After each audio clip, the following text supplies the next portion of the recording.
Puji Tuhan, kita akan mendengarkan firman Tuhan. Kita siapkan hati kita. Terima kasih Bapa di surga, kami siapkan hati kami, telinga kami untuk firman-Mu diberitakan hari ini. Urapi hamba-Mu Tuhan yang menyampaikan isi hati-Mu bagi kami. Karena firman-Mu adalah itu Engkau sendiri Tuhan, yang akan berbicara bagi kami pribadi lepas pribadi.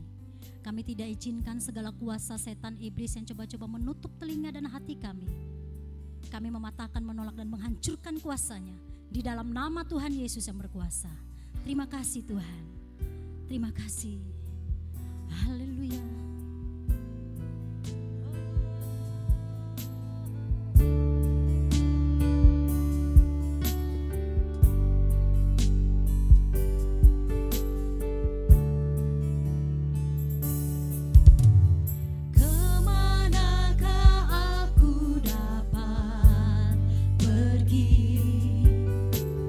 Menjauhi rohmu yang suci.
undang Bapak Ibu kita bangkit berdiri.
Sorak-sorai kemuliaan serta pujian pengagungan bagi Allah yang hidup.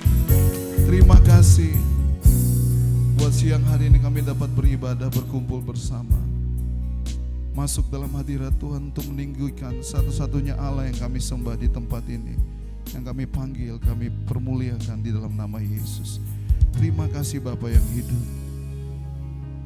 Saat ini kami rindu untuk mendengarkan firman-Mu. Kami rindu perkataan firman yang benar dapat dinyatakan di tengah-tengah gereja-Mu, jemaat-Mu.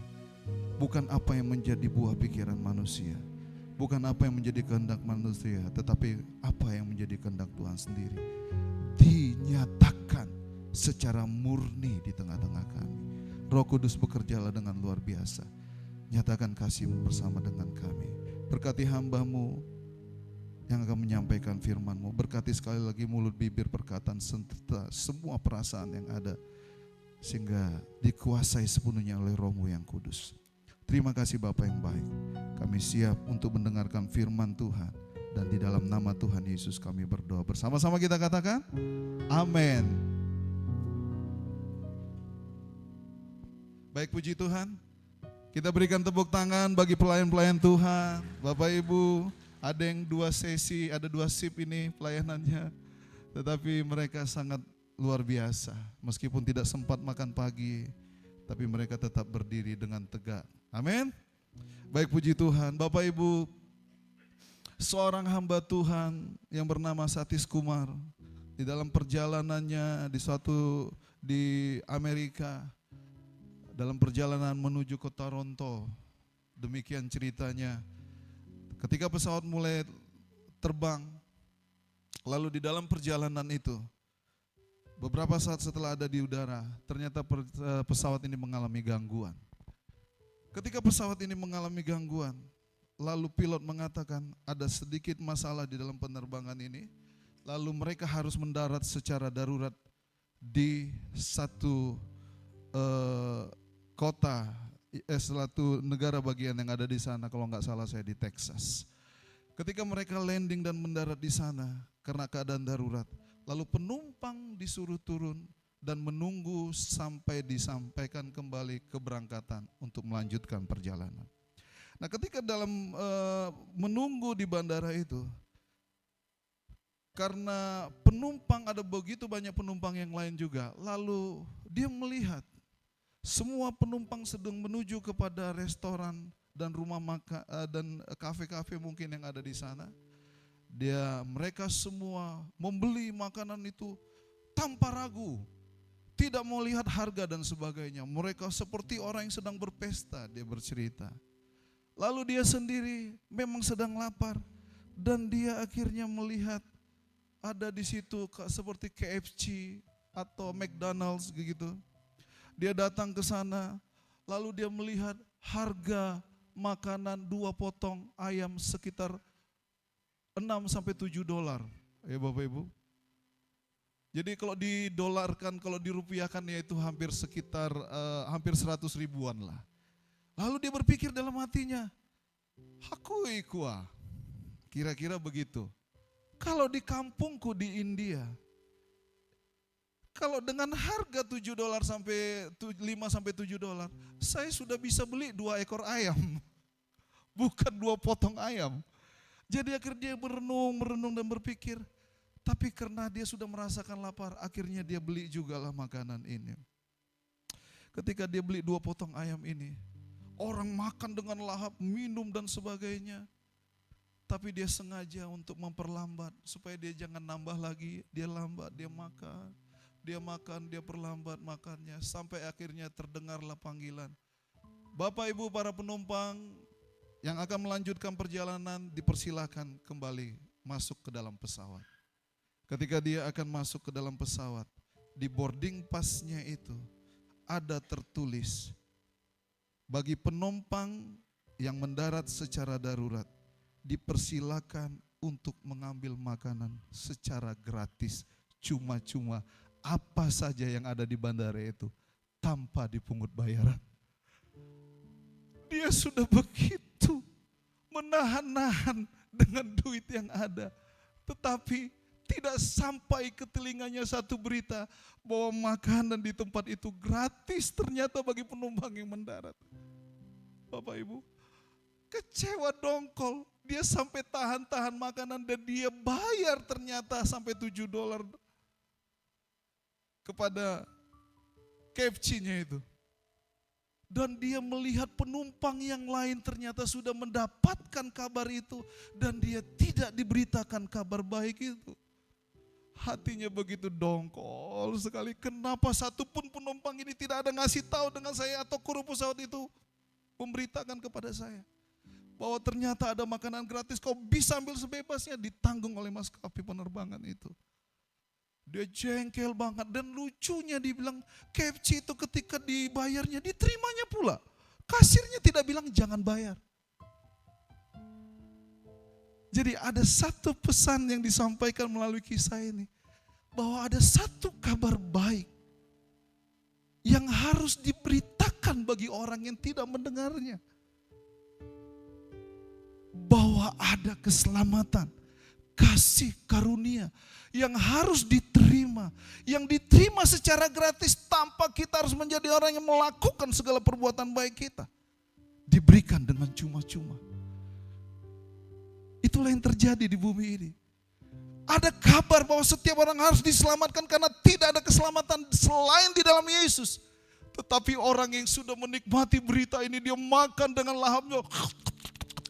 Kata pendeta David tadi.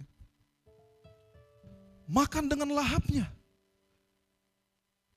Dia tidak tahu bahwa seharusnya dia kasih tahu kepada yang lain, hei, makanan gratis, kau tidak perlu bayar apapun. Itulah sebenarnya yang Tuhan juga mau sampaikan kepada kita. Bahwa ada kabar baik. Setiap orang harus mendengarkan. Ada kasih yang sudah dinyatakan. Dan itu akan disampaikan oleh setiap orang yang sudah mendapatkan berita itu. Amin. Berikan tepuk tangan bagi Tuhan.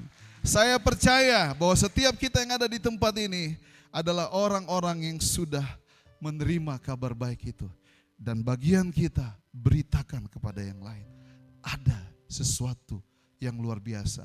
Satu-satunya jalan dan keselamatan engkau harus terima. Amin Bapak Ibu.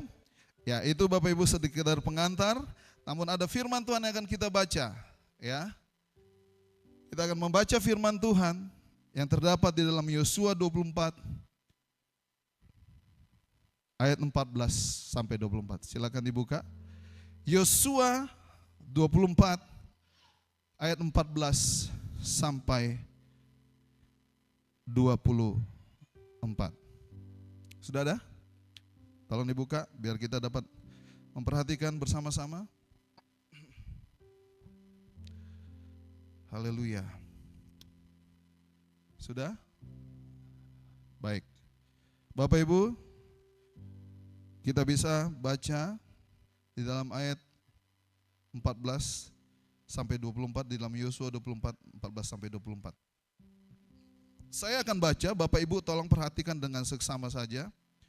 Setiap perkataan firman Tuhan, bahwa kita jangan lewatkan, bahwa kebenaran firman Tuhan yang mau kita sampaikan adalah betul-betul firman yang hidup, yang tidak dihasilkan dari pemikiran manusia. Saya baca, Bapak Ibu simak dengan seksama. Yosua 24 ayat 14. Ada, baik, puji Tuhan. Oleh sebab itu, takutlah akan Tuhan dan beribadalah kepadanya dengan tulus, ikhlas dan setia. Tulus, ikhlas dan setia. Dengar, jauhkanlah Allah, itu bukan Allah huruf besar tetapi Allah huruf kecil. Yang kepadanya nenek moyangmu telah beribadah di seberang sungai Efrat dan di Mesir. Dan beribadahlah kepada Tuhan. Ayat 15, tetapi jika kamu anggap tidak baik untuk beribadah kepada Tuhan, dengarkan. Pilihlah pada hari ini kepada siapa kamu akan beribadah. Allah huruf kecil yang maksudnya bukan Allah yang hidup, Allah yang kepadanya nenek moyangmu beribadah di seberang sungai Efrat, atau Allah orang Amori yang negerinya kamu diamin ini. Tetapi aku dan seisi rumahku, kami akan beribadah kepada Tuhan. Lalu bangsa itu menjawab, jauhlah daripada kami meninggalkan Tuhan untuk beribadah kepada Allah lain. Sebab Tuhan Allah kita, dialah yang telah menuntun kita dan nenek moyang kita dari tanah Mesir, dari rumah perbudakan, dan yang telah melakukan tanda-tanda mukjizat yang besar ini di depan mata kita sendiri, dan yang telah melindungi kita sepanjang jalan yang kita tempuh, dan di antara kamu semua bangsa, di antara semua bangsa yang kita lalui. Tuhan menghalau semua bangsa dan orang Amori, penduduk negeri ini, dari depan kita. Kami pun akan beribadah kepada Tuhan sebab dialah Allah kita. Tetapi Yosua berkata kepada bangsa itu, tidaklah kamu sanggup beribadah kepada Tuhan, sebab dialah Allah.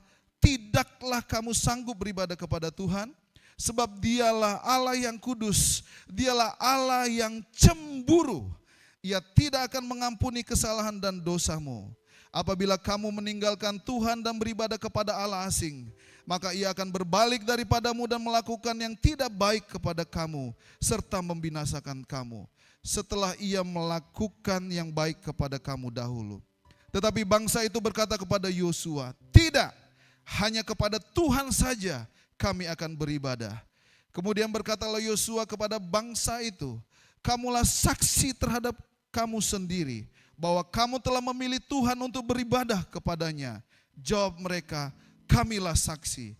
Ia berkata, maka sekarang jauhkanlah Allah asing yang ada di tengah-tengah kamu, dan condongkanlah hatimu kepada Tuhan Allah Israel. Lalu jawab bangsa itu kepada Yosua, kepada Tuhan Allah kita kami akan beribadah, dan firman-Nya akan kami dengarkan. Katakan amin. Dan firman-Nya akan kami dengarkan. Bapak Ibu, khotbah ini saya beri tema yang sedikit romantis. Tema dari khotbah ini adalah jangan menduakan cintamu. Coba lihat dulu yang sudah pasangan suami istri, lihat kanan kirinya. Bilang kepada suamimu itu, bilang kepada istrimu itu, jangan duakan cintaku sayang. Ayo katakan dulu, oh ini pada gak ada suaminya kan. Jangan duakan cintaku sayang. Aku dan hanya akulah yang ada bagimu. Bapak Ibu, judul khotbah ini, jangan duakan cintamu, adalah sesuatu yang sepertinya antara pasangan dua sejoli yang sedang memadu kasih. Dan mereka saling terikat cinta yang begitu rasanya indah dirasakan. Tetapi mungkin di dalam perjalanan waktu, sang kekasih mulai melihat ada satu kesuam-suaman, ada satu mungkin yang mulai dirasakan hambar di dalam hati mereka. Tetapi sang kekasih yang satu ini dia tidak pernah merasakan cinta yang sedikit pun padam. Ketika dia merasakan dari pasangannya yang satu, ada sesuatu yang rasanya mulai bergeser. Maka dia berkata, sayangku, cintaku, jangan duakan aku. Ini kalau orang-orang yang tidak sedikit romantis gak paham ini. Naraji kuan Pak Pendeta tenako. Menduakan cinta. Aku tuh jadi, aduh dia mangat ki amandir. Jadi janda Pak kenampi kau teh Tara. Ikau mandir tentang menduakan cinta, aku tuh ya Tuhan sudah buat aku menjadi seorang bapak tunggal atau ibu tunggal bagi anak-anakku, orang tua tunggal bagi keluarga. Tetapi ini adalah ekspresi cinta yang Tuhan katakan kepada kita. Bapak Ibu, tahukah kita kenapa Allah sangat menginginkan cinta kita yang sesungguhnya dan tidak ingin ada yang lain di dalam hidup kita? Nah, di dalam satu pengertian ada arti sinkretisme. Sinkretisme ini di bawah next ya, itu berbicara bahwa ada satu paham yang merupakan perpaduan dari paham aliran yang berbeda untuk mencari keserasian, keseimbangan. Dan ini dipadukan dengan hal-hal yang berbentuk dinamisme. Dinamisme ini mungkin sesuatu yang mengkultuskan bahwa benda tertentu itu memiliki kekuatan. Ya, kepercayaan zaman dulu seperti animisme, percaya kepada perkara pohon-pohon yang memiliki roh yang begitu kuat, membuat sesuatu yang dianggap bahwa semua benda-benda itu adalah sesuatu yang dapat dikeramatkan. Ya. Nah jadi Pak Gembala beberapa waktu ini sering menyinggung mengenai perkara ini. Bahwa di dalam mengikut Tuhan, kita tidak bisa menggabungkan dua cinta di dalam kehidupan kita. Kita tidak bisa untuk menerima dua cinta di dalam hati kita ini. Tuhan hanya mengendaki bahwa hanya Dialah yang Tuhan mau ada di dalam hidup kita. Bapak Ibu, ketika bangsa Israel ditebus olehnya, dibawa keluar dari tanah Mesir menuju ke tanah perjanjian. Bangsa ini sudah 430 tahun lamanya diperbudak, dijajah oleh bangsa Mesir. Segala budaya, segala tradisi, segala kepercayaan yang ada pada mereka menjadi budaya yang mereka juga serap di dalam kehidupan mereka. Mereka tidak mengerti dan tidak lagi menyadari bahwa mereka adalah umat pilihan bangsa, pilihan keturunan dari Abraham, Ishak dan Yakub. Karena mereka ada di dalam perbudakan sehingga pikiran mereka ditutupi oleh segala sesuatu yang memperbudak hidup mereka. Nah, tetapi kasih Allah dan janji Allah yang dia harus tepati, yang pernah dia ucapkan kepada Abraham, Ishak dan Yakub, dia harus genapi. Dan Allah tidak pernah meninggalkan janjinya kepada orang pilihannya. Makanya dia ketika dia melihat bangsa yang besar ini adalah keturunan dari Abraham yang mengasihi dia, mengasihi Tuhan. Maka Tuhan berkata kepada Musa, aku mengutus engkau untuk membawa mereka keluar dari tanah perbudakan menuju kepada tanah perjanjian. Ketika akhirnya dengan begitu banyak tanda dan mukjizat, spektakuler Allah menunjukkan dirinya yang berkuasa. Apa yang orang Mesir lakukan dengan segala sihir-sihirnya dan kekuatannya. Tetapi Allah menunjukkan kebesarannya di atas segala-galanya.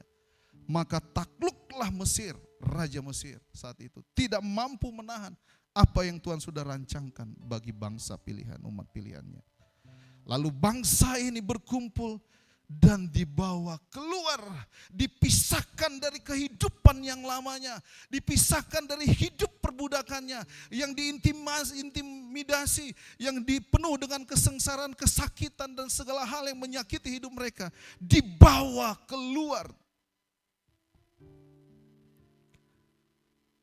Ketika bangsa ini dibawa keluar, Allah memberikan satu ketetapan dan perjanjian kepada bangsa ini.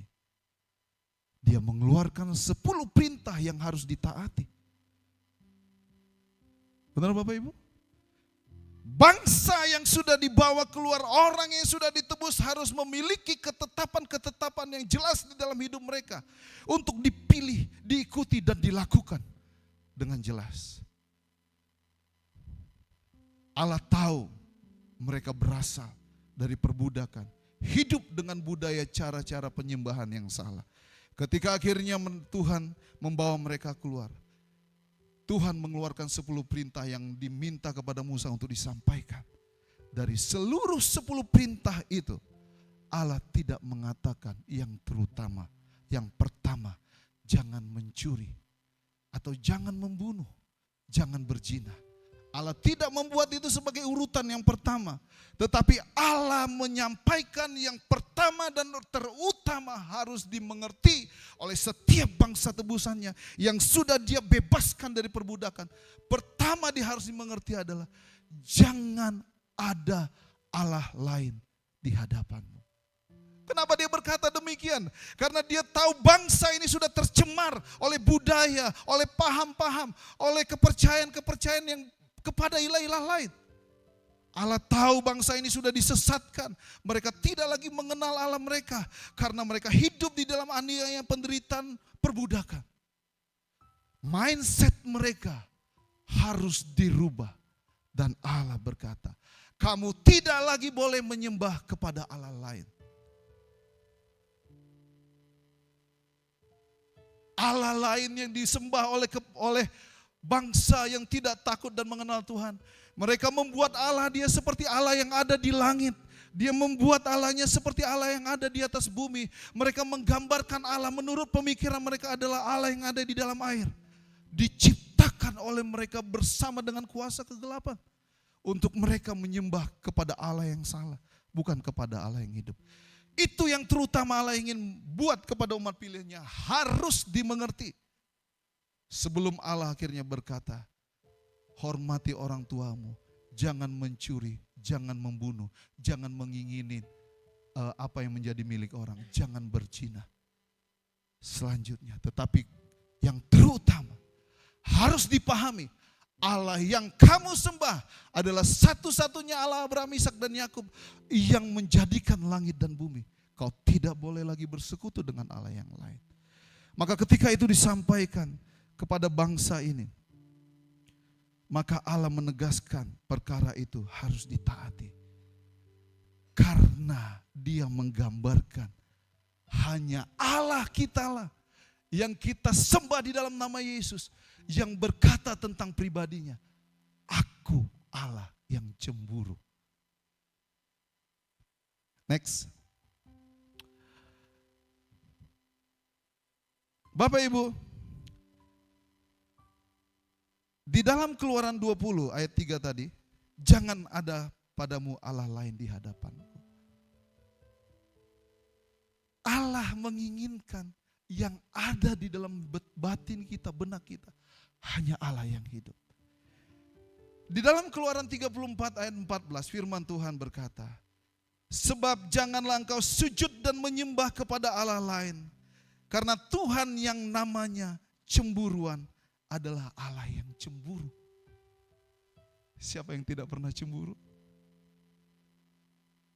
Kalau istri saya tidak ada di samping saya, lalu dia sedang pergi, lalu dia begini, Wow. En kabarmu untuk awal? Peluk, dipeluk. Saya bilang kamu tidak tahu malu ya. Kau coreng harga diri Kristus di dalam dirimu. Sok mesra dengan orang yang bukan pasangannya. Hati ini akan merasa sakit. Ikau tunah kuangateku. Jadi telu anakmu nah. Telu anakmu teh. Ku teh gawim tenelah kau. Kira-kira apa yang terjadi? Cemburu. Allah menggambarkan dirinya sebagai satu pribadi yang tidak boleh ada yang lain. Dia hanya menginginkan hidup kita satu-satunya hanya percaya dan mengasihi Dia. Karena Dia sudah tunjukkan kasih-Nya begitu besar atas hidup kita. Karena cintanya bukan hanya Dia katakan I love you. Bukan hanya berkata aku mencintaimu saja. Tetapi Dia sudah buktikan dengan Dia harus merendahkan dirinya. Datang dari kerajaannya yang kudus dan mulia. Dari kerajaan Allah Dia turun ke bumi menjadi manusia serupa dengan kita. Itu adalah satu sikap merendahkan diri yang luar biasa. Dia menghinakan dirinya dari roh yang kudus menjadi daging yang penuh dengan kefanaan. Dia lakukan demi hidupku, hidup saya dan Bapak Ibu. Coba lihat kanan kirimu. Mungkin hidungnya tidak terlalu mancung. Mancung pun mungkin ke dalam. Rambutnya tidak rebonding. Akhirnya rambutnya merekah kemana-mana. Tetapi Tuhan berkata kepada pribadi yang hidungnya mancung ke dalam. Yang kulitnya seperti warna kopi. Bukan seperti warna susu. Tapi Tuhan berkata, aku mengasihi engkau. Bahkan bukan hanya mengasihimu, aku rela mati bagimu. Di kayu salib. Supaya kamu dapat menerima cintaku. Dan kamu bersama-sama dengan aku di dalam kemuliaan. Dia sudah buktikan bukan sekedar ngomong kosong. I piu-piu kuam. Jatun bukti ya. Kalau ketemu kayak ibu yang bersaksi tadi. Tege duitmu lah. Kenampi kuam.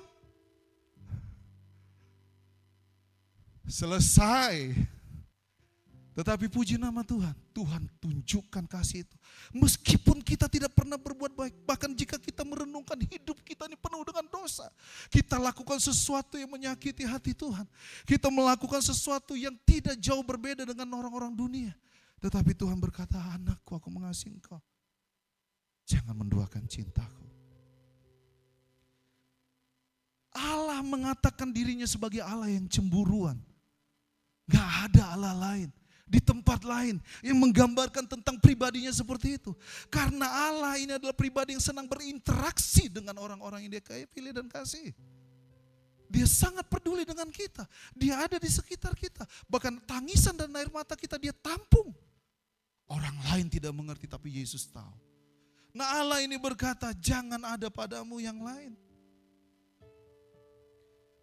Dia ingin membuat kita mengambil satu keputusan yang tegas. Bahwa aku hanya memilih Yesus di dalam hidupku. Bapak Ibu, kenapa ini perlu kita tekankan lebih dalam lagi Bapak Ibu? Karena akhir-akhir ini begitu banyak penyimpangan tentang pengajaran. Tentang siapa Yesus. Tetapi Yesus adalah satu-satunya jalan kebenaran dan hidup. Tidak ada jalan yang lain.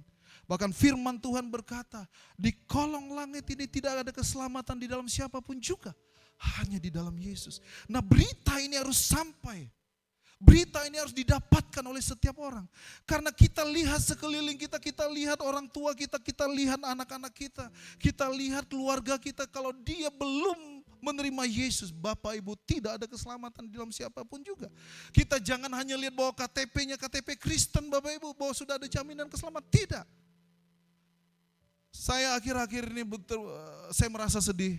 Saya mengikuti beberapa ibadah perkabungan Bapak Ibu. Nah di dalam setiap ibadah perkabungan itu, selalu mungkin dari pihak, mungkin katakanlah pelayan yang ada di sana, atau mungkin dari keluarga yang mewakili itu. Mereka selalu berkata bahwa almarhum sudah berpulang ke rumah Bapa. Almarhum sudah berpulang ke rumah Bapa. Ketika saya merenungkan itu, apakah orang ini sudah benar-benar hidup di dalam kebenaran firman Tuhan atau tidak? KTP Kristen kita buat dengan tinta emas sekalipun, tidak ada jaminan bahwa orang itu mati masuk surga. Tetapi yang menjamin kita keselamatan kita adalah ketika kita berkata, satu-satunya Tuhan yang kusembah adalah Yesus. Dan aku tidak menduakan Allahku yang hidup. Ketika orang ini berpulang, maka ada sukacita yang besar ketika dikatakan, dia sudah kembali kepada Bapa. Kembali kepada Bapa bukan berbicara tentang mati, tetapi kembali kepada Bapa sesungguhnya dia masuk ke dalam kemuliaan Allah. Tetapi firman Tuhan sudah jelas berkata kepada kita. Firman Tuhan selalu diulang-ulang kepada kita dan mengatakan firman Tuhan itu. Di dalam 2 Korintus 6 ayat 14-15 dikatakan, jangan kamu merupakan pasangan yang tidak seimbang. Di dalam Galatia 5 ayat 19-21. Perbuatan daging telah nyata, yaitu percabulan, kecemaran, hawa nafsu, penyembahan berhala, sihir, perseteruan, perselisihan, iri hati, amarah, kepentingan diri sendiri dan percideraan, roh pemecah, kedengkian, kemabukan, pesta pora dan sebagainya. Terhadap semuanya itu kuperingatkan kamu seperti yang telah kubuat dahulu, bahwa barang siapa melakukan hal-hal yang demikian, ia tidak akan mendapat bagian dalam kerajaan Allah. Tidak ada. Tuhan menghendaki supaya yang menguasai hidup kita sepenuhnya hanya rohnya. Roh Allah sendiri. Kenapa ketika dikatakan orang yang hidup di dalam daging tidak mendapat bagian dalam kerajaan Allah? Karena dia menjadikan keinginan daging sebagai Tuhan di dalam dirinya. Ada dikatakan di situ sakit hati dan kebencian. Kalau sakit hati dan kebencian serta dendam sampai mati, katanya itu melekat di dalam batinnya. Berarti dia sedang menyingkirkan Tuhan di dalam hatinya. Dia mencoba menaruhkan segala sesuatu yang bersifat dosa, kedagingan di dalam hidupnya dan dia jadikan itu sebagai Tuhan. Maka dia tidak mendapat bagian dalam kerajaan Allah. Allah tidak bisa dipersalahkan terhadap janjinya. Karena Tuhan sudah berkata, kamu jangan membenci, kamu harus mengasihi. Kamu jangan hidup di dalam perseteruan iri hati dan benci. Kamu jangan hidup di dalam penyembahan berhala. Tuhan sudah sampaikan. Nah, ketika itu ada di dalam batinnya dan hidupnya, maka orang ini sudah menjadikan segala perkara, sakit hati, kepahitannya menjadi Tuhan di dalam hidupnya. Maka seringkali ketika di dalam pelayanan kita melihat orang-orang yang tidak mengalami jamahan dan kuasa Tuhan. Karena ada begitu pahitnya dendam dan kebenciannya. Baik terhadap orang tuanya, terhadap suaminya, terhadap istrinya. Lalu ketika kita berkata Tuhan berkati anakmu ini, tidak akan pernah mengalir berkat terhadap hidup orang seperti itu. Karena Tuhan tidak bisa bekerja ketika ada yang menjadi Tuhan di dalam batinnya, yaitu amarah dan kebenciannya. Ketika itu tidak disingkirkan, dia tidak buang itu jauh-jauh dan melepaskan pengampunan, maka orang ini tidak mendapat bagian di dalam kerajaan Allah. Itu sebabnya kita harus menyadari dengan benar. Ketika kita suatu saat nanti orang berkata telah berpulang ke rumah Bapa, apakah ke rumah Bapa atau ke rumah siapa? Kita harus jelas tahu.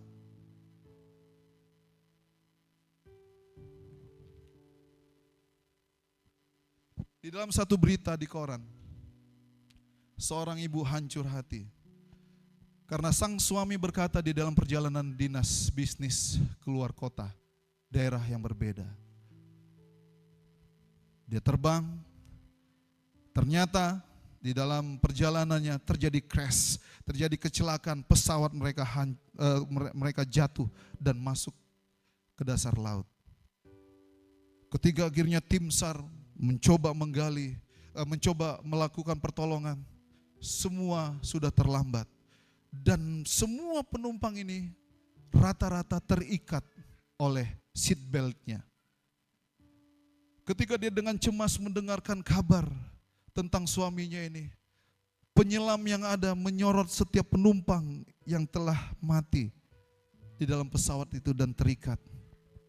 Ketika divideokan secara perlahan, dia melihat suaminya ternyata terikat di tempat yang sama, di tempat duduknya.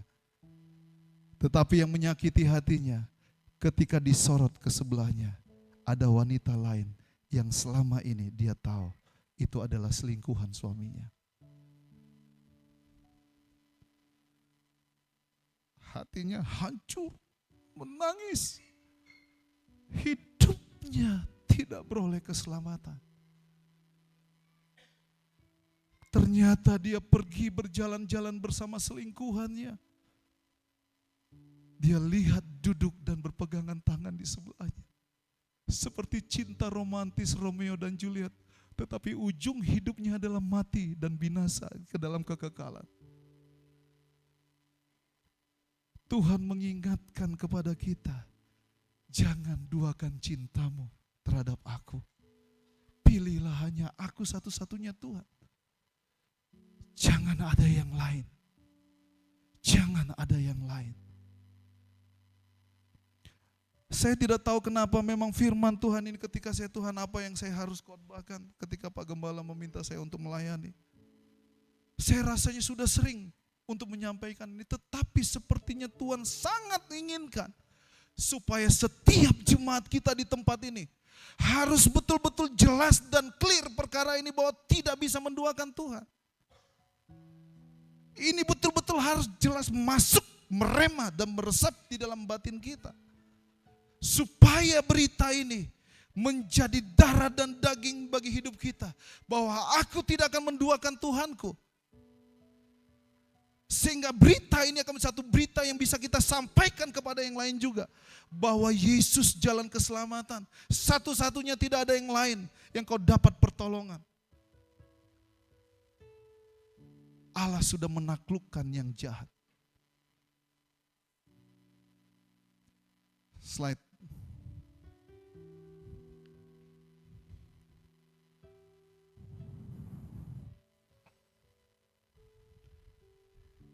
Ketika Yesus sudah mengorbankan dirinya, mati di kayu salib, dikuburkan, bangkit pada hari ketiga, dan terangkat ke surga. Firman Tuhan berkata, itulah sebabnya Allah sangat meninggikan dia dan mengaruniakan kepadanya nama di atas segala nama. Supaya dari dalam nama Yesus bertekuk lutut segala yang ada di langit dan yang ada di atas bumi dan yang ada di bawah bumi. Ketika Tuhan membawa bangsa Israel keluar dari tanah Mesir, yang pertama Allah katakan di dalam Keluaran 20 ayat 5, jangan ada padamu Allah lain di hadapanku. Jangan sujud menyembah kepadanya, jangan membuat dia dalam bentuk apapun, berupa patung dan lain-lain.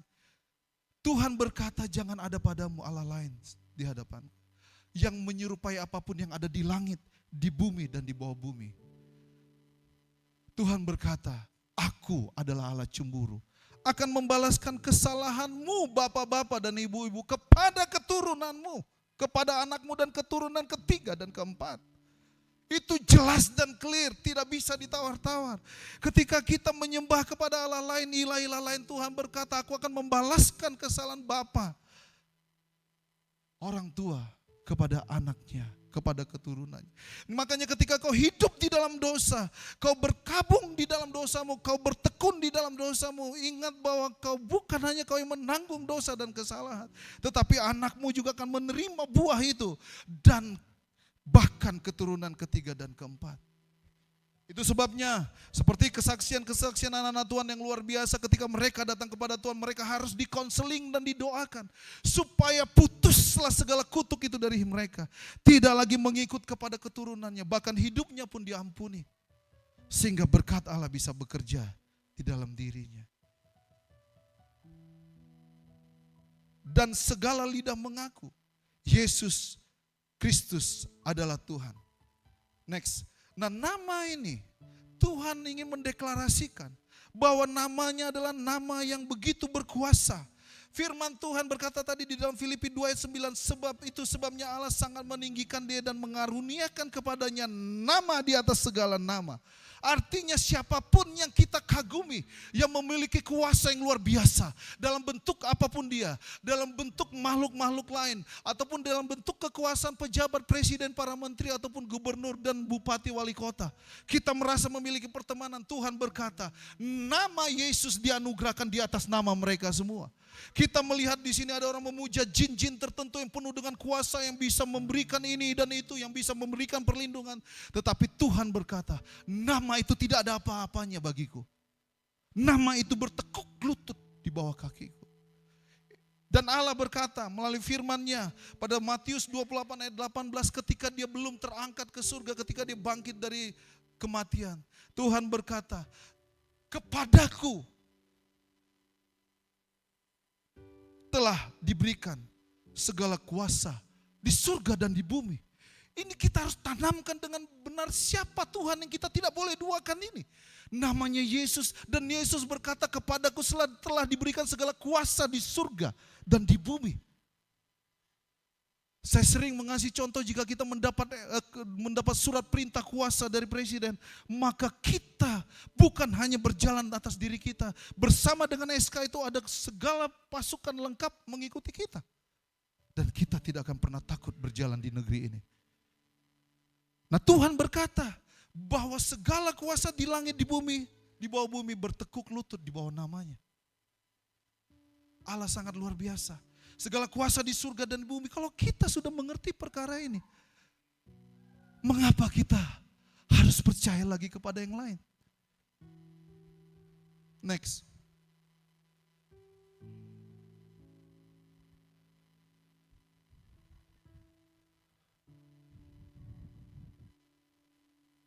Jadi jangan kita percaya kepada yang lain lagi. Karena segala kuasa sudah bertekuk lutut di bawah kaki Yesus. Ini perlu setiap jemaat Tuhan yang ada di GBI Barigas menanamkan dengan jelas bahwa tidak ada kuasa lain.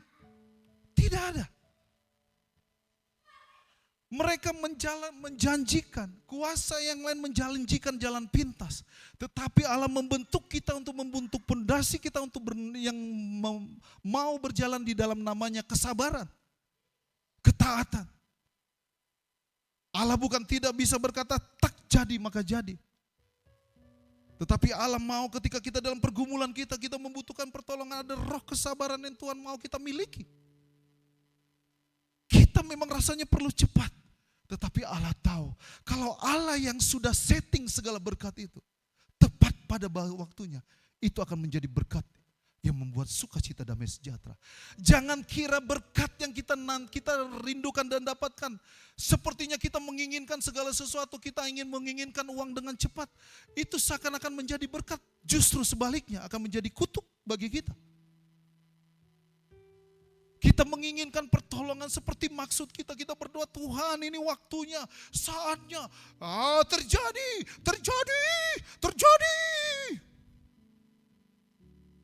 Meminta Tuhan lakukan. Tetapi Tuhan bilang bersabar, nak, sabar. Sabar ya. Kami mengalami situasi ini Bapak Ibu. Kami mengalami sesuatu ketika kita ada di dalam kecukupan. Saya enggak mau bilang kelebihan. Kecukupan, apapun tidak ada menjadi kendala. Di saat segala sesuatu itu, Tuhan ambil. Kalau kita merasa Tuhan tidak adil dan tidak baik. Tetapi di balik itu semua ternyata Tuhan ingin merubah mindset saya bersama istri saya. Untuk mengerti maksud Tuhan. Kami masuk di dalam titik di mana kami harus betul-betul menangis dengan air mata. Hal keuangan pun terasa pelik bagi kami. Terasa sesak. Dulu tidak ada perkara yang sulit bagi kami. Tetapi saat-saat mengalami seperti itu, saya menyadari Tuhan ingin menjadikan hidupku berharga bagi Dia. Tuhan ingin membentuk segala kesombongan, keangkuhan. Mungkin kita tidak menyadari arti kesombongan. Makanya ketika Pak Gembala berkata kemarin, jangan sombong. Sombong seperti apa? Kita harus jelas arti sombong. Sombong mungkin kita tidak sedang mengatakan, aku punya mobil ini, aku punya mobil itu, aku punya handphone ini, punya ATM ini. Kesombongan ketika kita merasa kita mampu terhadap diri kita.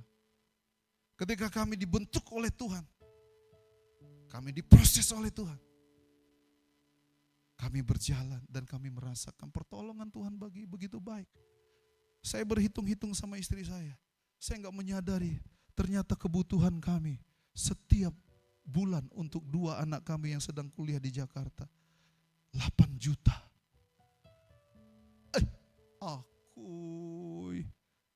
Tapi kami gak pernah menghitung sebenarnya, tetapi tercukupi. Itu belum lagi kebutuhan kami di rumah. Kami harus memenuhi listrik, PLN, dan kami sudah terlanjur bikin di rumah kami itu 4.400 watt. Agak tinggi bayarannya. Tapi kami harus mensiasati dengan namanya kecukupan. Kami harus matikan kenikmatan rasa sejuk di dalam AC. Kami setel hanya 2 atau 3 jam. Setelah itu dingin, mulai merasa bangun-bangun sudah keringatan. Kecukupan. Puji nama Tuhan. Kami dibentuk, diproses. Belum kebutuhan kami sudah berapa. Jadi saya menghitung. Terkadang mungkin Pak Gembala tidak pernah memberi ini. Mungkin dikira Pak Gembala. Tetapi sebenarnya memang ada kebutuhan anak sekolah ini memang kami betul-betul harus perhatikan. Tetapi pada satu sisi, teman Bapak Ibu, itu bukan Pak Gembala. Ada perpuluhan di gereja, lalu dibagi-bagikan kepada anak-anaknya, enggak Bapak Ibu. Jangan salah, enggak ada. Lalu Pak Gembala setelah hari Minggu mulai menghitung perpuluhan. Ini nanti untuk si David sekian. Ini perpuluhan bagi untuk si John sekian. Untuk Bapak Henok sekian. Jangan disesatkan Bapak Ibu. Jangan disesatkan.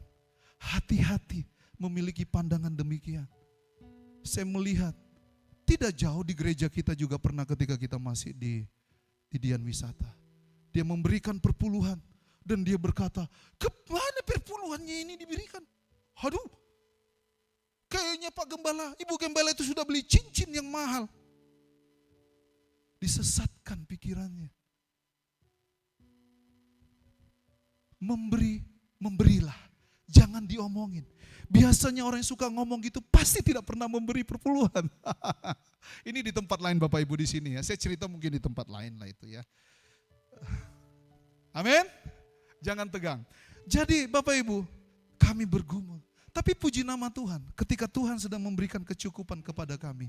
Kalau Pak Gibson mencari emas, dengan Bapak Elsa mencari emas yang warnanya kuning, kami sudah menabung emas yang hitam. Saya paling ingat orang-orang tua dulu suka berkata, emas hitam. Apa emas hitam itu? Rupanya tanah itu selalu memiliki nilai yang bertumbuh. Amin. Puji nama Tuhan ketika kami sedang ada berkat, kami tidak lepaskan itu. Saya investasikan beli tanah, saya investasikan beli tanah, saya investasikan beli tanah. Dan itu menjadi emas yang hitam, makanya ketika nanti Bapak Elsa dapat berkat yang luar biasa, beli Pak. Pak Gibson juga, cari emas yang hitam, jangan yang putih aja, kuning. Kami merasa sangat tertolong. Ketika dalam tangisan kami, waktu itu anak saya sedang membutuhkan. Saya juga konsultasi dengan Pak Gembala. Tiba-tiba ada orang menelpon, Pak tanahnya yang di sini mau dijual? Oh mau, berapa? Dan harganya pun yang terbaik. Dan itu cukup langsung menutupi kebutuhan anak saya. Itu luar biasa Bapak Ibu. Jadi saya tidak minta Pak Gembala, berapa perpuluhan kemarin Pak Gembala? Bagi dong. Sedikit dong Pak Gembala perpuluhan, biar kita foya-foya Pak Gembala. Enggak Bapak Ibu. Tuhan sudah beri hikmat kepada kami untuk kami mempersiapkan emas hitam yang tertanam. Memang menjualnya perlu pergumulan. Tetapi Tuhan antarkan tepat pada waktunya. Dan kami harus serahkan kembali perpuluhan kepada gereja. Berikan tepuk tangan kepada Tuhan lah. Jangan diam dong Bapak Ibu. Jadi kalau perpuluhan, kalau emas hitam yang Tuhan sudah minta kami persiapkan, karena Tuhan tahu akan membentuk engkau. Kalau kami hitung nilainya mungkin 6-7 M itu ada Bapak Ibu. Jadi jangan takut kalau kami meminta bagi-bagi uang perpuluhan sama Pak Gembala, jangan. Gak ada itu Bapak Ibu. Emas hitam kami tersimpan. Ya, dan ini puji Tuhan ada yang sedang melirik emas hitam kami. Ada di sana, ada di sini juga yang sedang melirik Bapak Ibu. Saya bilang Tuhan, inilah tabungan bagi anak-anak itu. Tuhan siapkan dan Tuhan hanya mau kita bersabar. Sehingga kita tidak lari kepada pertolongan yang lain. Oh bue, itu kenampina bue. Ngemanya bue, bukan makan. Cuk, nenga manuk jiba putih. Netekmu nenga mau benda jembatan Kanila. Ayo begitu. Kita mau bersabar. Kalau orang yang mau meminta pertolongan seperti suatu saat, saya takutnya tidak ada kesempatan hidupmu akan dimakan. Karena iblis tidak pernah mau memakan ayam putih, ayam hitam atau berlian atau intan yang kau tanam itu Bapak Ibu. Enggak mau iblis untuk perkara itu. Yang dia mau jiwa kita. Karena dia mau sebanyak-banyaknya hidup kita akan dibawa masuk ke dalam neraka. Sabar. Ketika kau sedang mengalami, ini perlu kita gereja harus menyampaikan kabar berita baik seperti yang tadi itu. Kita sampaikan, jangan kita diami. Ketika memang kita melihat di sini begitu orang dalam tersesak kesakitan, patah tulang atau apa, mereka akan lari kepada pemikiran minyak. Minyak apa namanya Pak Pendeta Kennedy? Minyak?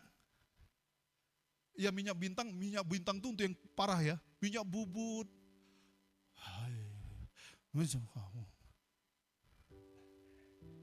Tuhan gak mau. Jangan cemarkan diri kita dengan hal itu.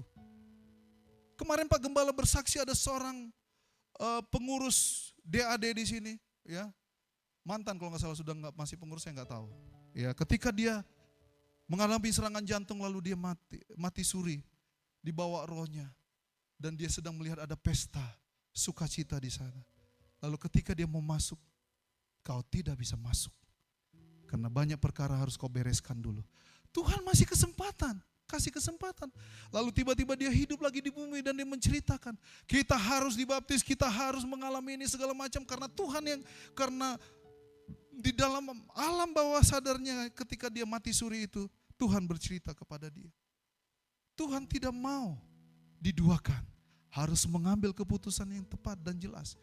Kita berani berkata tidak kepada pertolongan yang lain, yang bukan dari Tuhan. Bapak Ibu, next.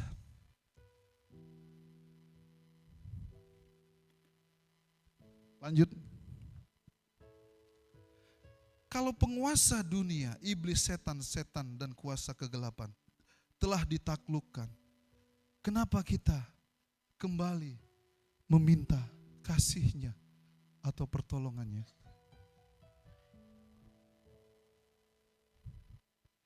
Di dalam 1 Yohanes 5 ayat 19, kita tahu bahwa kita berasal dari Allah dan seluruh dunia berada di bawah kuasa si jahat. Dunia ini ada di bawah kuasa si jahat.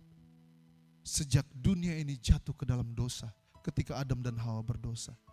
Artinya iblis akan menawarkan segala sesuatu untuk mengikut kepada dia.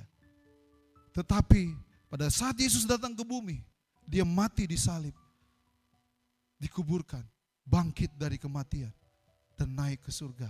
Sejak saat itu kuasa iblis di muka bumi sudah ditaklukkan oleh orang-orang yang percaya di dalam nama Yesus. Maka kita tidak lagi takut dan berkata, "Hei engkau iblis, senyah kau dari tempat ini, pergi engkau dari tempat ini." Aku berdoa bagi suamiku, dia akan menerima keselamatan. Aku akan berdoa untuk istriku, dia akan menerima keselamatan. Aku akan berdoa bagi anak-anak yang belum percaya kepada Tuhan, dia akan menerima keselamatan. Kita memiliki kuasa untuk berkata.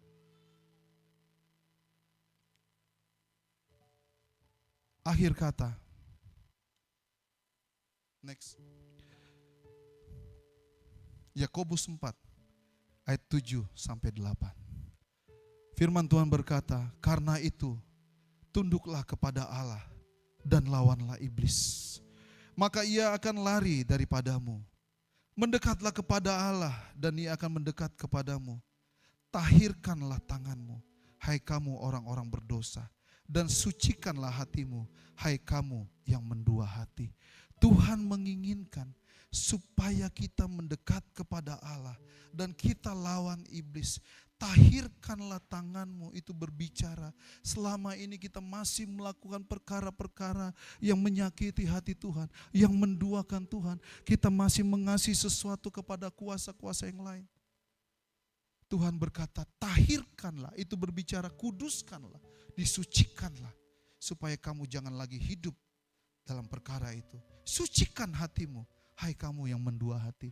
Kalau Bapak Ibu renungkan sampai saat ini kamu memang ternyata masih percaya kepada perkara itu. Tuhan mau saat siang hari ini firman Tuhan berkata, sucikanlah hatimu. Jauhkan itu dari hidupmu. Hai kamu yang mendua hati. Tuhan hanya mau, cintailah aku sepenuhnya. Milikilah aku sepenuhnya.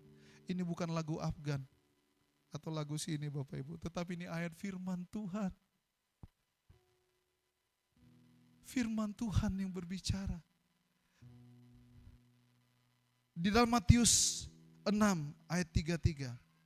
Firman Tuhan berkata, tetapi carilah dahulu kerajaan Allah dan kebenarannya, maka semuanya itu akan ditambahkan kepadamu. Di atas ayat ini Tuhan sedang berbicara tentang kekhawatiran makan manusia akan makan dan minum, mereka akan pakaian dan segala sesuatu yang mereka butuhkan. Diceritakan tentang segala kekhawatiran itu, tetapi Tuhan berkata, carilah dahulu kerajaan Allah dan kebenarannya, maka semuanya itu akan ditambahkan kepadamu. Semuanya itu berbicara segala kebutuhan hidup kita. Itu Tuhan pasti akan berikan dan sediakan. Tuhan tidak akan tutup mata. Itu firman Tuhan katakan dicari oleh orang-orang yang tidak mengenal Tuhan. Tetapi orang yang mengenal Tuhan, dia percaya, maka semua itu akan ditambah-tambahkan jika kita mau terlebih dahulu mencari kerajaan Allah dan kebenarannya. Apa itu kerajaan Allah dan kebenarannya? Kita akan temukan di dalam kebenaran firman Tuhan. Itu sebabnya jangan menjauhkan diri kita dari pertemuan-pertemuan ibadah, karena di dalam pertemuan ibadahlah iman kita diteguhkan dan dikuatkan. Kita mengenal tentang kerajaan Allah, kita mengetahui setiap kebenarannya di dalam setiap pengajaran-pengajaran firman Tuhan yang kita dengarkan di dalam persekutuan ataupun di komsel-komsel. Inilah yang menjadi fokus Tuhan terhadap hidup kita, maka semuanya akan ditambahkan kepadamu. Amin.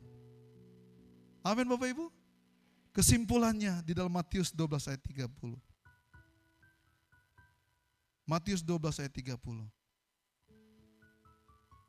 Firman Tuhan berkata, kasihilah Tuhan Allahmu dengan segenap hatimu, dengan segenap jiwamu, dan dengan segenap akal budimu, dan dengan segenap kekuatanmu. Amin. Kasihilah. Kasih itu berbicara tentang pengorbanan. Kasihilah berbicara tentang mau mengorbankan sesuatu. Ketika kita ada pilihan yang lain, tapi karena aku mengasihi, aku rasanya dirugikan.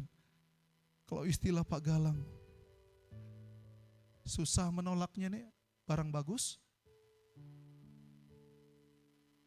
Tetapi karena ada kasih dia berkata, mau barang bagus kah engkau, barang hebat kah engkau, tetapi karena aku mengasihi Tuhan Allahku, aku singkirkan. Ketika ada orang yang sedang mendekat kepadamu, anak bujang yang belum memiliki pasangan, dan kau tahu dia bukan orang yang percaya kepada Tuhan, dan kau merasa nanti aku akan tarik dia datang kepada Tuhan. Hep, omong kos. Saya gak teruskan omong kos. Ternyata saya baru tahu dari anak saya. Nak, kenapa kamu gak sekolah? Jam kos, Pak. Apa itu jam kos? Jam kos, Pak. Bingung saya, mata pelajaran apa jam kos? Ternyata jam kosong. Jam kosong kenapa? Gak ada guru. Aku, baru di sini saya ada ketemu istilah jam kos. Dom kos, dompet kosong.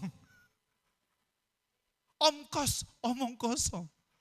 Jadi anak-anak bujang, cewek-cewek khususnya, jangan mau didatangi orang yang berjanji dengan ongkos. Dia datang pakai mobil, Tintin, Puput, ayo dong Put, jalan Put. Lalu si Puput bilang, aduh abang ini mobilnya bagus, ternyata mobil teman, mobil orang tuanya yang dia pinjam. Orang tuanya juga pinjam dari orang. Tergodalah si Puput ini, ada yang namanya Puput sini ya, mungkin anggaplah itu bisa ada. Lalu si Puput pun, aduh bang. Tergoda hatinya, ternyata dia bilang, Put, ucapkan kalimat ini ya. Kalimat apa kak? Dia menyangkal imannya. Tuhan berkata, Put, aku mengasihi kamu. Jangan duakan cintaku kepadamu. Amin. Itulah yang Tuhan kehendaki bagi kita. Ketika kau sedang ditawarkan, ondo, mina narera te. Nanjung do, tege pesta. Kilakuan kesaksian ibu enda te. Tege firman. Piring makan. Oh bu, tege pesta bu, joget-joget do. Tege jinyawer kali. Karete tege jinyawer kuah. Oh, aku ilah kenampilah, aku tuh singer pang, kuah. Singer mele gereja kenampilah. Kuah. Aduh, kuan hati Tuhan mele kerajaan surga. Hakui kenampi mina jitu kuah. Kuah. Maka aku jadi mengurapi ye. Supaya urapan mengalir kepada seluruh jemaat. Nangis Tuhan. Tapi Tuhan bilang, ondo, hela ikolah. Helalah, sabar-sabar ikolah. Awi kau tu citra Kristus. Benar Bapak Ibu? Itulah yang Tuhan mau bagi kita. Kasihlah Tuhan Allahmu dengan segenap hatimu. Dengan segenap jiwamu. Dengan segenap jiwa. Ini bicara satu pergumulan yang begitu berat. Tapi kita tetap mengatakan aku mengasihi Tuhan. Rasanya gak kuat. Tetapi jika berkata, Tuhan aku mau mengasihimu. Dengan segenap jiwaku. Akal budi. Dan dengan segenap kekuatanku. Maka kasih Tuhan. Yang penuh dengan segala kemurahannya. Dia curahkan atas hidupmu. Karirmu akan diberkati. Katakan amin. Keuanganmu akan diberkati. Katakan amin. Bisnismu akan diberkati. Karena kita menjadikan Tuhan yang terutama dan utama. Berikan tepuk tangan bagi Tuhan.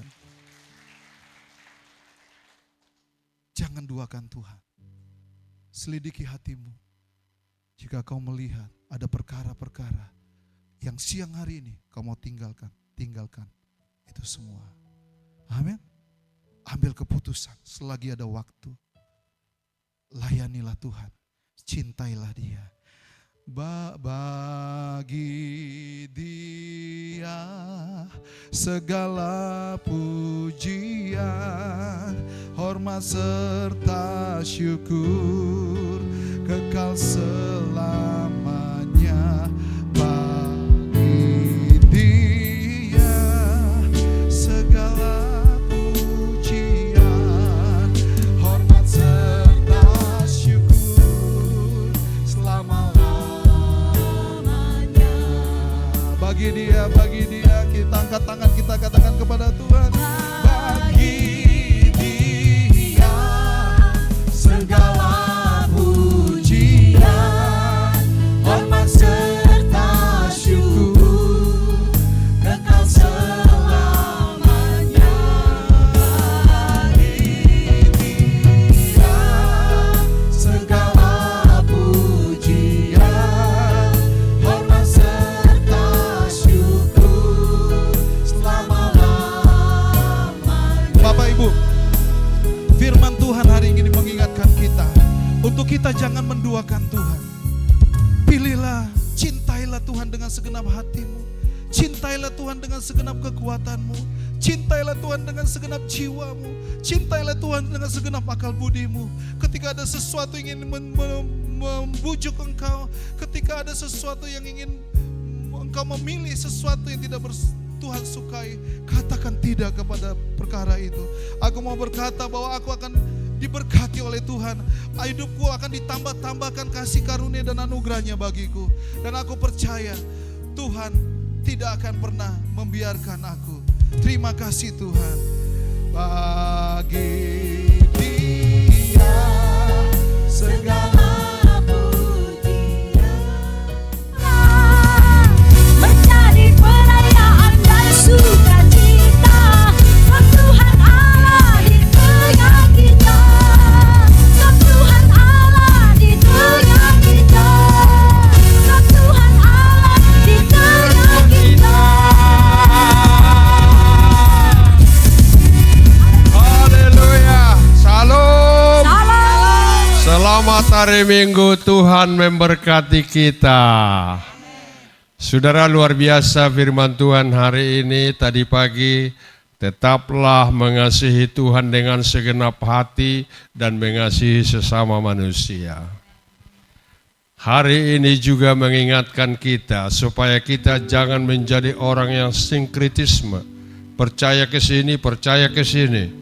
Tapi kita percaya hanya satu Tuhan yang kita puja dan sembah, yaitu Yesus Kristus. Allah kita di dalam nama Bapa, Anak dan Roh Kudus. Amin.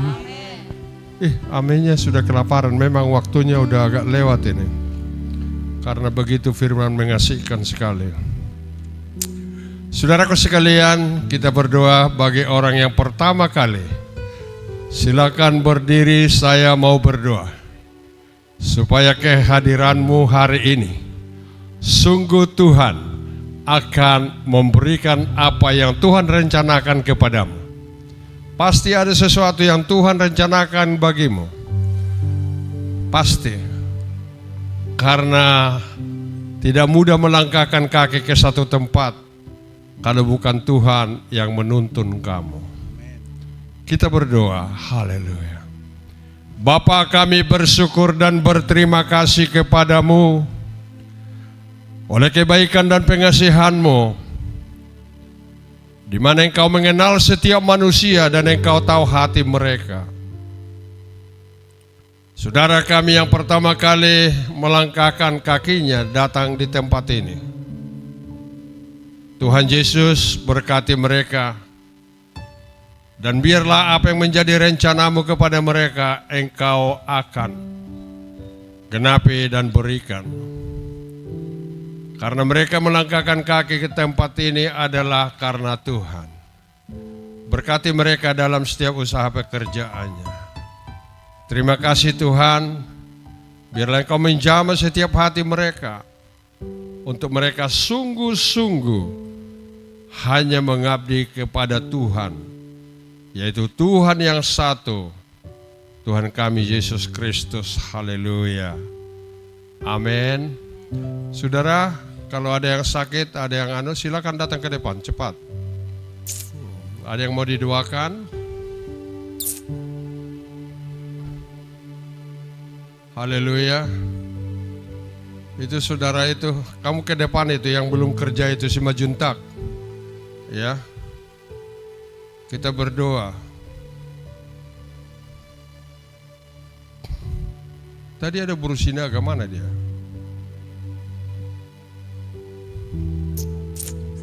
Sini kamu ke depan, kita berdoa. Kiranya Tuhan menolong kamu. Sudah, situ aja. Situ aja Pak, situ aja. Sini aja. Depan ke depan lah. Ya.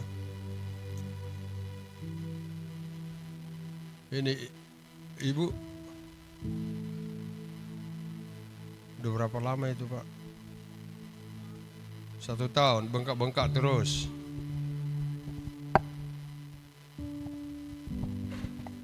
Ada minyak di situ apa? Kasih.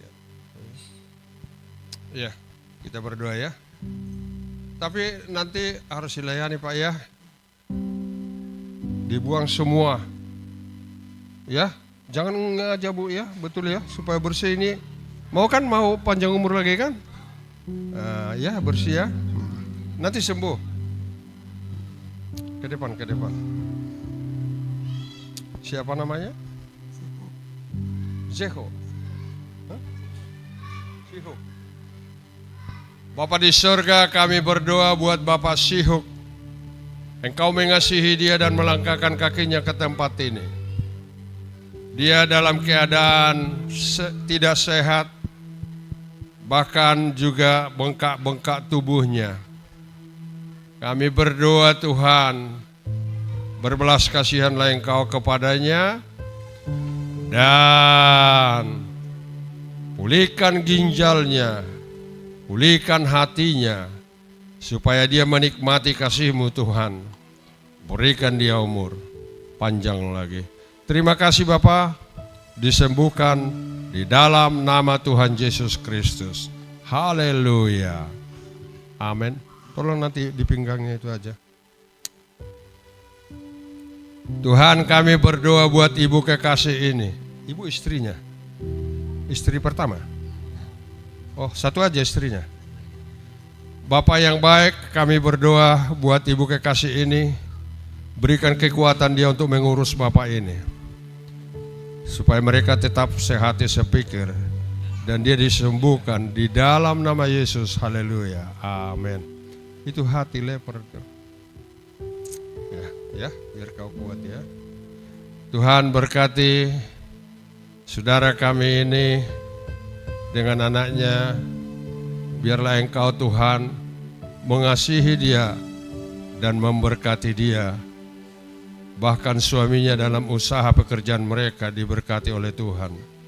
Berikan kekuatan kepada dia dan berserah ke dalam tangan Tuhan. Dalam nama Yesus, haleluya. Kami berdoa buat anaknya, Tuhan memberkati, haleluya, amin. Ya. Kenapa ini? Oh, anakmu ya? Oh, ini kamu harus betul-betul, ini anakmu apa anak dia? Ya, ini kalau kamu nggak baik-baik, loh, ini agak aneh ini nanti. Kami berdoa segala kuasa yang mengikat kehidupannya, semua kuasa-kuasa lain, kami berdoa buat dia. Kami tolak, kami usir, patahkan, hancurkan kuasanya, dan tidak boleh lagi mengganggu anak ini di dalam nama Yesus. Apa yang mereka sembah, apa yang mereka percayai, tidak kami izinkan untuk mengganggu anak ini. Dalam nama Yesus Tuhan, haleluya, amin. Nanti sembuh ya, biar dia baik ya. Suaranya juga aneh. Tuhan, kami berdoa kepada saudara kami ini, Tuhan memberkati dia. Biarlah Engkau tuntun perjalanannya untuk dia boleh bekerja dengan baik. Berikan dia Tuhan dan buka jalan untuk dia boleh bekerja. Dan tangan Tuhan menyertai dia. Di dalam nama Yesus kami berdoa dan diberkatilah Engkau. Haleluya. Amin. Udah pulang. Saudara yang dikasihi Tuhan, biarlah tangan Tuhan menyertai kita sekalian. Tapi saya percaya yang membawa Bapak itu tolong dilayani dengan baik. Pak Anu ya, Pak apa namanya ini. Mari kita bangkit berdiri. Saudara, ingat firman Tuhan tidak akan berulang-ulang. Kami memuji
Saudara, ada yang malu mau datang ke depan tadi nih, kurasa ya. Ada yang mau, Tuhan tunggu kamu. Ya. Haleluya. Anakmu mungkin itu dalam keadaan sakit. Bapak, terima kasih. Bapak yang baik. Terima kasih. Firman-Mu diberitakan hari ini tidak kembali dengan sia-sia. Berkati mereka yang sudah menyampaikannya, karena segala mereka adalah tuntunan Roh Kudus. Terima kasih, kami diberkati, kami pasti diberkati. Terpujilah Engkau Bapa kekal selamanya. Saudara yang dikasihi Tuhan, pulanglah Engkau dengan selamat, dan terimalah berkat bagimu dan bagi kita sekalian. Angkatlah tanganmu, terima berkat ini. Berkat kasih anugerah, sukacita dan damai sejahtera dari Tuhan kita Yesus Kristus. Damainya yang tiada berkesudahan dan kasihnya yang besar yang tiada berkesudahan itu, biarlah tetap tinggal dalam hidup kita, rumah tangga, pekerjaan, usaha, pelayanan kita, dan memberkati kita senantiasa dalam setiap pekerjaan usahamu, anak-anakmu, cucu menantumu, dan studi-studi mereka. Diberkati engkau di ladang dan di kota, dan diberkatilah segala program dan rencanamu, dan diberkati bakulmu, diberkatilah engkau waktu masuk dan keluar, dan persekutuan Roh Kudus bagimu bagi kita sekalian. Maranatha, Yesus datang menjemput setiap orang percaya. Di dalam nama Bapa, Anak, dan Roh Kudus, Tuhan Yesus Kristus, terpuji Dia kekal selama-lamanya. Bapa, terima kasih.